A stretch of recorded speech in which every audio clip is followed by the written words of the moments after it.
Hello बच्चों, कैसे हो आप सब लोग। आई होप आप सभी लोग अच्छे होंगे। तो बच्चों, स्ट्रक्चर और एटम क्लास 11 का है, ये चैप्टर नंबर 2 है। तो ऑलरेडी इस चैप्टर से मैं कुछ वीडियो अपलोड कर चुका हूँ। तो जो लोग नए हैं बच्चों और इस वीडियो को देख रहे हैं, तो बेटर है कि आप लोग इससे प्रीवियस लेक्चर देख लीजिए इस वीडियो को देखने से पहले, ताकि ये वीडियो जो है आपको अच्छी तरीके से समझ में आ जाए। ठीक है, तो चलिए इसको स्टार्ट करते हैं बिना समय गवाए इस आज के वीडियो को। चलिए बच्चों, तो ऑलरेडी ये सारी चीज़ें हम कवर कर चुके हैं प्रीवियस वीडियो में।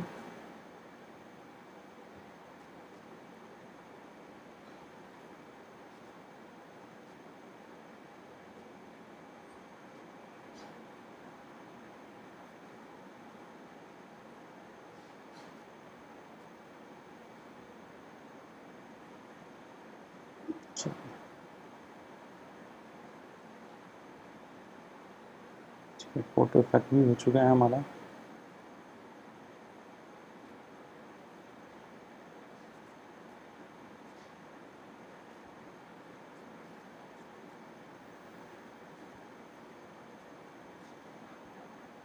चलिए, ओके ओके, ठीक।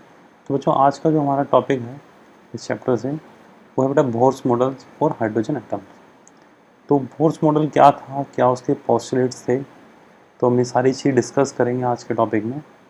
जो नील्स बोर्स थे, जिन्होंने अपने पोस्टुलेट्स दिए थे, वो बहुत ही इंपॉर्टेंट है एग्ज़ाम पॉइंट ऑफ व्यू से। एग्ज़ाम में पूछ लिए जाते हैं दूसरे नंबर में। चलिए, तो फर्स्ट जो पोस्टुलेट था वो क्या कहता है उसकी बात करते हैं। कहाँ से स्टार्ट है बच्चों? तो बड़ा फर्स्ट पोस्टुलेट था, मैं पेन ले लेता हूँ एक minute. Electron is the hydrogen atom can move around the nucleus in a circular path of a fix radius and energy. देखिए, जो इलेक्ट्रॉन्स होता है, ये हाइड्रोजन की बात करते हैं क्योंकि जो बोर्स मॉडल था केवल हाइड्रोजन को लेकर ही था, और हाइड्रोजन जैसे एटम्स पे ही ये कार्यरत था, मतलब उस पर ही एप्लीकेबल था। चलिए, तो फर्स्ट पोस्टुलेट में क्या कहा बेटा? The electron in the hydrogen atom can move around the nucleus in a circular path of fix radius and energy. यानी कि जो इलेक्ट्रॉन है मूव करता है एटम्स के चारों ओर, यानी कि न्यूक्लियस के चारों ओर, एक फिक्स रेडियस और एनर्जी के साथ। This paths are called orbit. यानी कि जहाँ भी एटम मूव करता है, जिस भी पाथ पर एटम जो है मूव करता है, उसको हम क्या बोलते हैं? ऑर्बिट बोलते हैं। ठीक है, और ये हमारा फर्स्ट पोस्टुलेट्स में कहा गया। देखिए, मैंने पीपीटी बनाई थी, बट एक्चुअली अभी लैपटॉप्स में कुछ प्रॉब्लम हो रही थी मेरे, तो वो पीपीटी ओपन नहीं हो पा रही थी। तो इसलिए फिर मैंने सोचा कि इससे बेटर है कि बुक से ही आपको एक्सप्लेन कर देता हूँ सारे पोस्टुलेट्स, तो आपको और आसानी से समझ में आ जाएगा। चलिए, ठीक है, तो और नेक्स्ट पोस्टुलेट्स है हमारा the energy the energy of an electron is in the orbit. ठीक है, आपको जो अगर आप फेयर करते हैं तो यहाँ से, तो बुक में फर्स्ट पोस्टुलेट में यहाँ से लेकर आप यहाँ तक कर लीजिए, बहुत है। सेकेंड है the energy of an electron in the orbit does not change with the time. यानी कि जो भी एनर्जी होती है इलेक्ट्रॉन की, वो चेंज नहीं होती है। एनर्जी भी उसकी क्या होती है बच्चों? फिक्स होती है। ठीक है,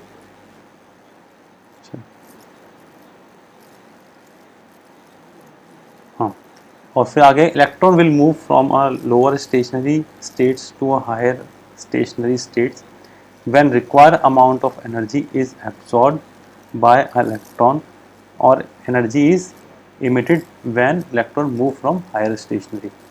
देखिए, जब फॉर एग्जांपल के लिए ये किसका न्यूक्लियस है, किसी भी एटम्स का, और ये उसका क्या बेटा? पाथ है, जिसमें इलेक्ट्रॉन क्या है? चक्कर लगाया, और इसको हम क्या बोलते हैं? ऑर्बिट भी बोलते हैं इसको।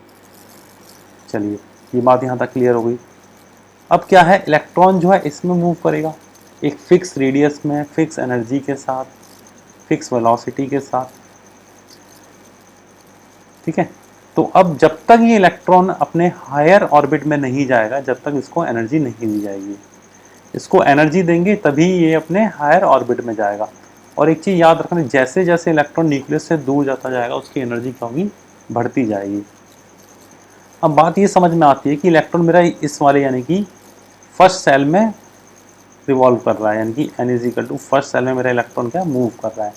तो सेकंड सेल में जाने के लिए उसको एक रिक्वायर एनर्जी चाहिए होगी, और वो रिक्वायर एनर्जी को कितनी चाहिए होगी सेकंड सेल में जाने के लिए। सपोज करिए n1 में, n1 ऑर्बिट में इलेक्ट्रॉन घूम रहा है, रिवॉल्व कर रहा है E1 एनर्जी के साथ, और E2 में सॉरी n2 में जो एनर्जी है वो उसकी E2 है। अब E1 से E2 एनर्जी के लिए यानी कि n1 से n2 में जाने के लिए उसको कितनी एनर्जी चाहिए होगी, तो अब वो चाहिए होगी बच्चों h mu energy, h mu energy चाहिए होगी। रिक्वायर्ड एनर्जी जो है h म्यू है। ये है हमारा Einstein Planck constant. E is equal to में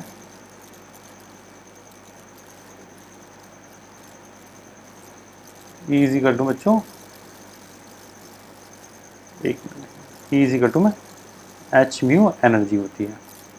अब ये मेरा बराबर भी होता है डेल्टा E को इज इक्वल टू क्या होता है E2 माइनस के E1, यानी कि E2 माइनस के E1 यानी कि N2 ऑर्बिट में एनर्जी कितनी है E2, ये फाइनल एनर्जी हो गई, ये इनिशियल हो गई। तो ये delta E is equal to होता है। तो मैं इसको ऐसे भी लिख सकता हूँ delta E is equal to में E2 माइनस E1, यानी कि जितनी एनर्जी का डिफरेंस आएगा वो कितनी होगी h म्यू होगी।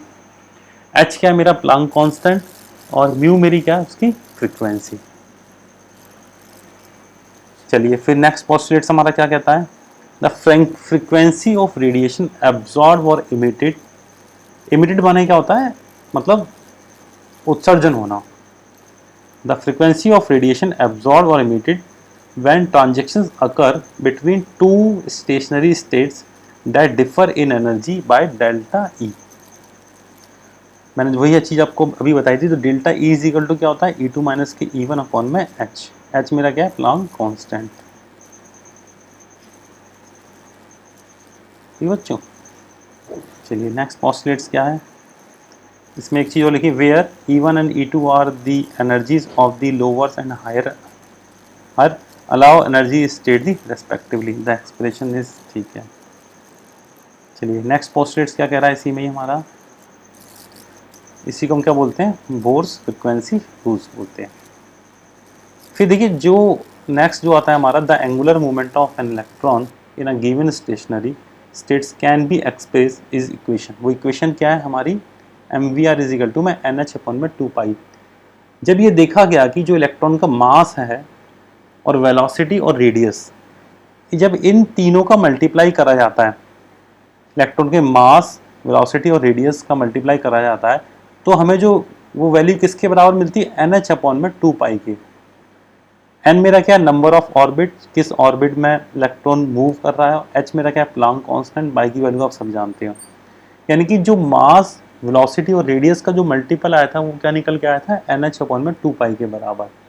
तो ये बहुत इंपॉर्टेंट रिलेशन है। इस रिलेशन से आप किसी भी इलेक्ट्रॉन की जो भी मूव कर रहा है उसकी मास भी कैलकुलेट कर सकते हो, उसकी वेलोसिटी भी कैलकुलेट कर सकते हो, और उसकी रेडियस भी कैलकुलेट कर सकते हो। चलिए नेक्स्ट पोस्टुलेट हमारा क्या कहता है, thus stationary states for electron are number n is equal to 1 2 3। This integrals number are known as principal quantum number. इन्हीं नंबर्स को हम क्या बोलते हैं प्रिंसिपल क्वांटम नंबर बोलते हैं। और प्रिंसिपल क्वांटम नंबर क्या है, अभी हम आगे इसको बहुत अच्छे से और पढ़ेंगे। प्रिंसिपल नंबर क्वांटम नंबर, ठीक है, यानी कि अभी आप इतना समझ लीजिए जो n इज इक्वल टू जो मेरे नंबर होते हैं वो हमारे क्या होते हैं प्रिंसिपल क्वांटम नंबर होते हैं।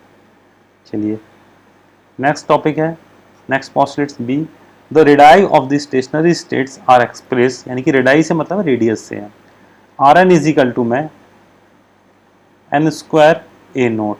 एन यानी क्या है नंबर ऑफ ऑर्बिट्स, और आर एन उसकी रेडियस कैलकुलेट हो जाएगी। यानी कि जो भी नंबर जिस भी ऑर्बिट में इलेक्ट्रॉन मूव कर रहा है उसका अगर मैं स्क्वायर करके ए नोट से मल्टीप्लाई कर देता हूँ तो मुझे उसकी रेडियस निकल के आ जाती है। और ए नोट की वैल्यू है आपको 52.9 picometre. Thus the radius of the first stationary states called the Bohr orbits।